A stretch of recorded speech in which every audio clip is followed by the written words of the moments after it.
Make firm our steps, O Lord, in thy path, and strengthen thou our hearts in thine obedience. Turn our faces toward the beauty of thy oneness, and gladden our bosoms with the signs of thy divine unity. Adorn our bodies with the robe of thy bounty, and remove from our eyes the veil of sinfulness, and give us the chalice of thy grace, that the essence of all beings may sing thy praise before the vision of thy grandeur. Reveal then thyself, O Lord, by thy merciful utterance, and the mystery of thy divine being, that the holy ecstasy of prayer may fill our souls, a prayer that shall rise above words and letters and transcend the murmur of syllables and sounds, that all things may be merged into nothingness before the revelation of thy splendor. Lord, these are servants that have remained fast and firm in thy covenant and thy testament, that have held fast under the cord of constancy in thy cause and clung under the hem of the robe of thy grandeur. Assist them, O Lord, with thy grace, confirm them with thy power, and strengthen their loins in obedience to thee. Thou art the pardoner, the gracious.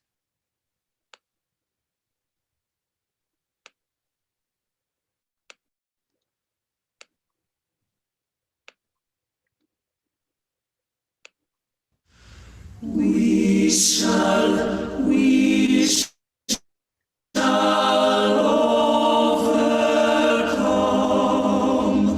We shall overcome. We shall overcome.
We shall we shall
And that concludes today's devotions. And I will put the link in the chat. And for those of you who are unfamiliar with them, that was the choir from the alma mater of the members of Take Six, the Aeolians of Oakwood University. Thank you, Carol. Thank you for that wonderful devotion. Greetings and welcome, everyone. So happy to see all of your faces here today. I see some new faces who was not with us last week, so really special welcome to you. You know, because some people were not with us last week, I'm going to share again with the whole group sort of our standards for how we'd like to operate when we're together as a group and when you're in your discussion groups. Something that we've called a brave space. I'm not going to tell you that this is a safe space. For those of you who are of African descent, you know that in America, our streets are not safe, our schools are not safe, our homes even are not safe. And when you dare to share your vulnerability, to share your pain, that too is usually not safe. For those of you who are not of African descent, for me to tell you that this will be a safe space means that for you, there is no risk. You'll never experience discomfort. But that would also mean that it's likely that you, me, all of us will learn very little about ourselves and the subject matter.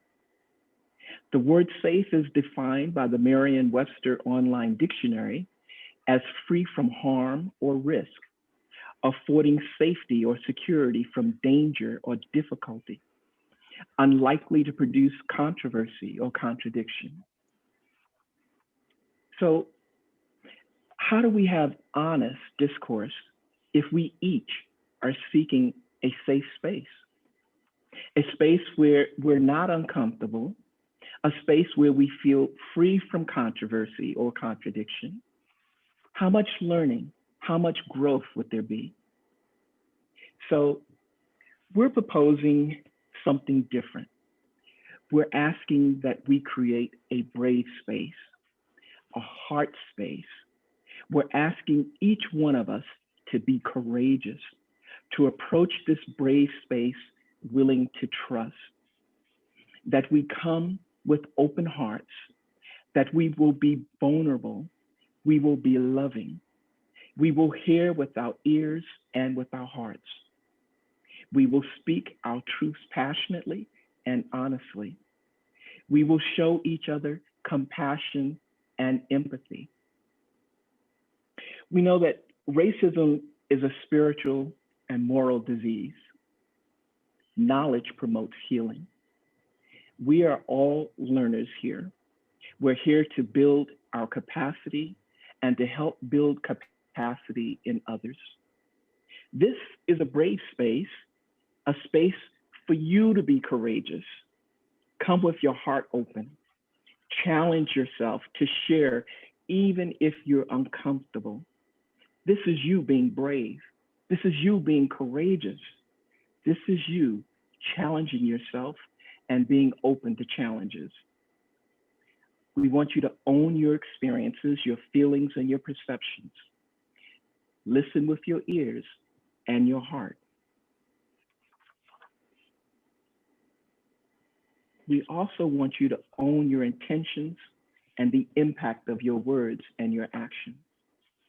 Listen to understand, not to correct or reply. This is the foundation for meaningful conversation. Know that what is said in the room stays in the room. We don't repeat what is said outside of the group. Even stories might be recognized by others outside of the group. However, what is learned in the room can be shared with wisdom and discretion. No one represents a group or owns an issue. And remember, quote, ultimately, the power to transform the world is affected by love, and you are channels for this divine love. Let it flow through you to all who cross your path. quote from the Universal House of Justice, July 22nd letter. So this is how we'd like for you to enter the space and be in the space. And today we have a very special way that we're going to be trying things. Remember I said we're all learners here. We're constantly trying out different things. Last week was one trial. This week is going to be another. I'm going to turn it over to Nikki. Please share with us what's going to happen today, Nikki.